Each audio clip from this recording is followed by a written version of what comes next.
Saudara, Anda bisa menyaksikan selengkapnya pada program Dipo Investigasi setiap hari Senin pukul 20.30 waktu Indonesia Barat hanya di Kompas TV.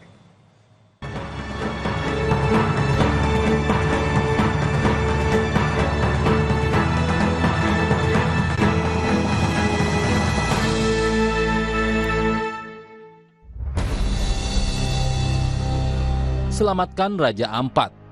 Tambang nikel di sekitar Raja Ampat menjadi perbincangan publik. Pemerintah diharapkan menyelamatkan surga keanekaragaman hayati itu.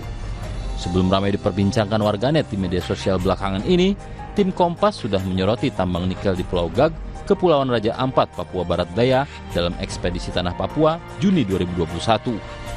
Tim ekspedisi menemukan kerusakan lingkungan di sejumlah wilayah di Tanah Papua, di antaranya karena pertambangan, termasuk tambang nikel di Pulau Gag, Raja Ampat.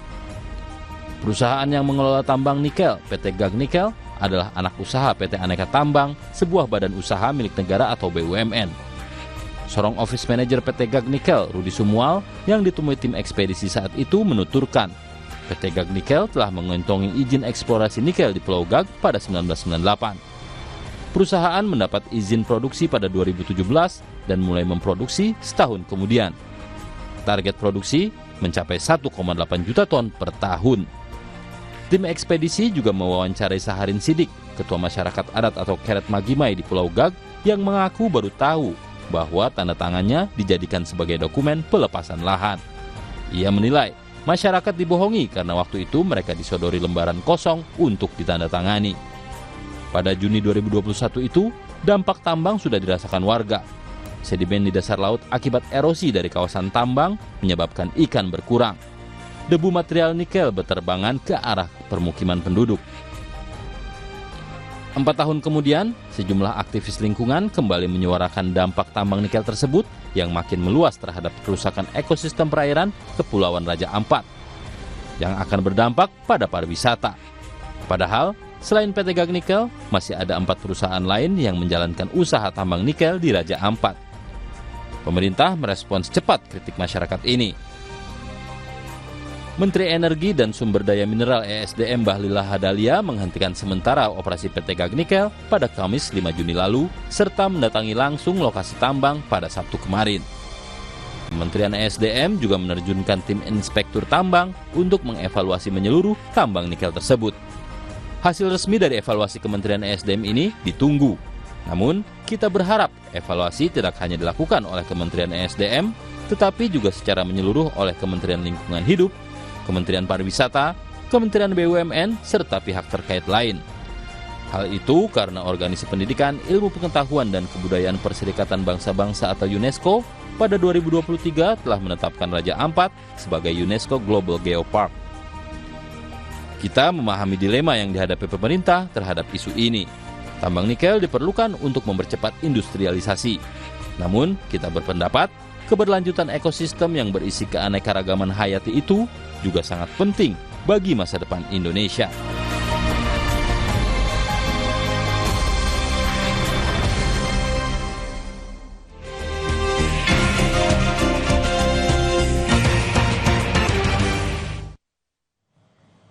Saudara, selamat memulai pekan yang baru. Selamat hari Senin. Kita akan lihat ulasan yang ada di halaman depan Kompas edisi hari ini, Senin 9 Juni 2025.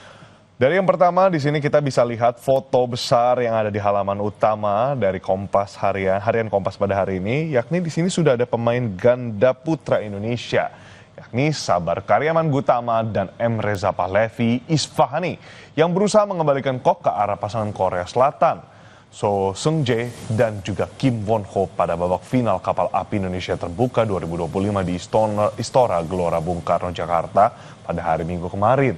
Pasangan Sabar dan Reza takluk dalam 3 game dengan skor 21-18, 19-21, 12-21. Tentu pertandingan begitu sengit di ketiga babak tersebut. Saudara, bukan hanya sorotan soal foto yang ada di depan, tapi kita juga bisa baca di sini Raja Ampat terindikasi tercemar, saudara.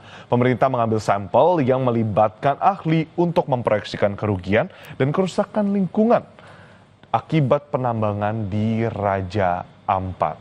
Menteri Lingkungan Hidup Hanif Faisal Nurrofik mengatakan jika memang terbukti aktivitas pertambangan ini terbukti melanggar ketentuan hukum yang berlaku, maka izin perusahaan nikel tersebut akan dicabut. Masih soal pertambangan, saudara, di halaman 15 yang ada pada harian Kompas hari ini juga membahas soal lanjutan usut korupsi izin tambang Malut. Masih soal tambang di mana yang jadi sorotan adalah meninggalnya Abdul Ghani diharapkan tak menghentikan pengusutan kasus korupsi pada penerbitan izin tambang di Maluku Utara. 3 berita tadi dan sorotan berita lainnya yang ada di harian Kompas pada edisi hari ini dapat selengkapnya Anda baca secara fisik melalui koran harian Kompas maupun secara daring di kompas.id.